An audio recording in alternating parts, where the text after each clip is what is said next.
Alumni Akademi Kepolisian 1991 atau Akpol 91 atau Batalion Baradaksa kini promosi jabatan di era Kapolri Jenderal Listio Sigit Prabowo.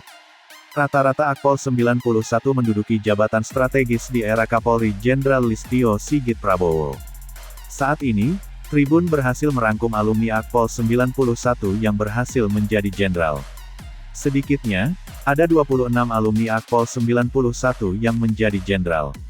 Sebanyak satu jadi jenderal yakni Jenderal Listio Sigit Prabowo, 7 inspektur jenderal dan selebihnya brigadir jenderal.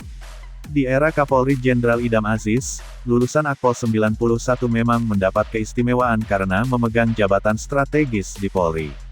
Selain itu, nama-nama ke-13 alumni Akpol 91 itu cukup populer di masyarakat, di antaranya ada Brigjen Krisnamurti, Brigjen Yusri Yunus dan lain-lain. Lulusan Akpol 91 ada sebanyak 123 orang.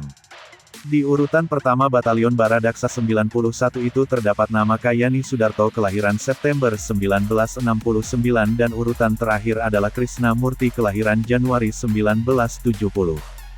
Sementara dua Brigjen yang terkena kasus Joko Chandra, Brigjen Nugroho Wibowo berada di urutan 81 dan Brigjen Prasetyo Utomo di urutan 53, sementara Kapolri Jenderal Sigit menempati urutan 84.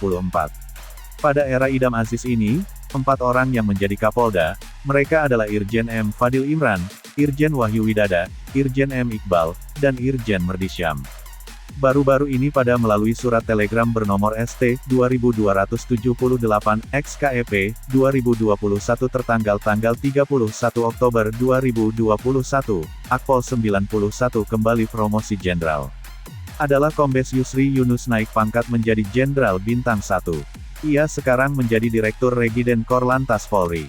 Irjen Pol Fadil Imran dan Brigjen Pol Yusri Yunus adalah jenderal asal Makassar.